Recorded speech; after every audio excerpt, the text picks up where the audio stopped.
So I think a lot of people have wondered, how did Lockheed Martin end up building both the F-22 Raptor and the Joint Strike Fighter? It seems kind of unusual. It does, yeah.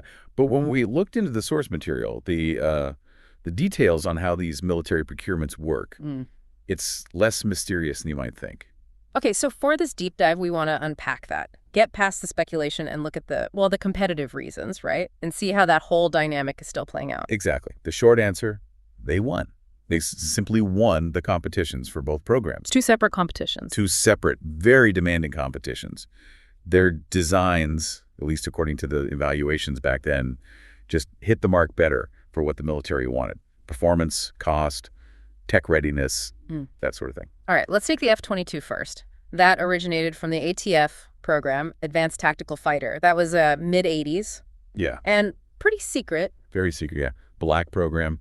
And it wasn't a sure thing for Lockheed at all. They were up against Northrop. Right, the famous fly-off. Lockheed's YF-22 versus Northrop's YF-23. And both were apparently incredible machines. Right. Really pushing the envelope. But ultimately, the Air Force went with the YF-22. Lockheed won that round. Okay, so that's the F-22 sorted. Then comes the Joint Strike Fighter, the JSF program. This is massive, wasn't it? Trying to build one platform for, everyone. Huge ambition. Air Force, Navy, Marines, plus international partners. And you guessed it, another competition.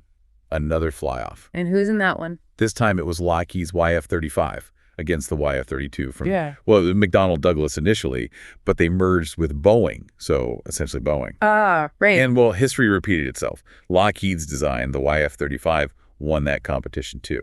That's what became the F-35 Lightning II. So it really does boil down to winning contests. No hidden hand guiding at all. Seems that way. Just straight up competition between manufacturers for massive contracts. Yeah. It's pretty fundamental to how these things get built. And like you said, this didn't just stop back then. Our source material talks about what's happening now with the next generation of fighters. Absolutely. This competitive landscape is still very much alive. Take the Air Force's NGAD program, Next Generation Air Dominance. Okay, what's the story there? Well, initially you had the big three involved. Northrop, Boeing, remember, they absorbed McDonnell Douglas and Lockheed. And reports say they each actually built and flew prototypes, which is a huge investment. Wow, so 3 contenders flying prototypes? Apparently so. But there's been movement. Northrop actually withdrew from that competition. Oh, really? Okay. Yeah. And subsequently, Boeing's design was selected as the winner for the NGAD contract. So Boeing gets that one. Interesting. What about the Navy? They have their own program, right? The FAXX. They do. FAXX is the Navy's next-gen fighter effort. And again, you saw Lockheed, Northrop Grumman, and Boeing competing. The same players, basically. Pretty much. But here's a twist in this competition. Lockheed's entry was actually eliminated. No kidding. So Lockheed's out of the Navy's running. Seems so, according to the sources. So now it's down to Boeing and Northrop Grumman for the FAXX contract.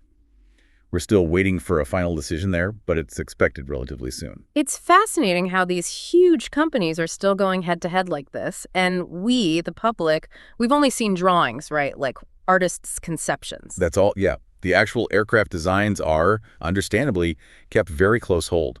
Highly classified stuff. You have to think, though, this constant pressure, this competition, it must drive innovation, wouldn't you say? You'd assume so.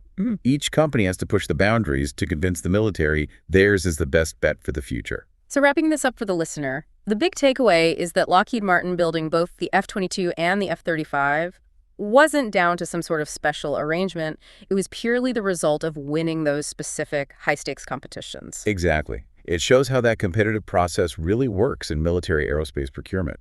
And it's not just history. Looking at NGAD and FAXX today proves this model is absolutely still in play, shaping the future right now. Right. So here's something to chew on. How does this whole process, the intense competition, the secret prototypes, the fly-offs, the evaluations, how might that actually shape the final aircraft? Does it force certain kinds of innovation or maybe limit others? What are the downstream effects of choosing winners and losers this way?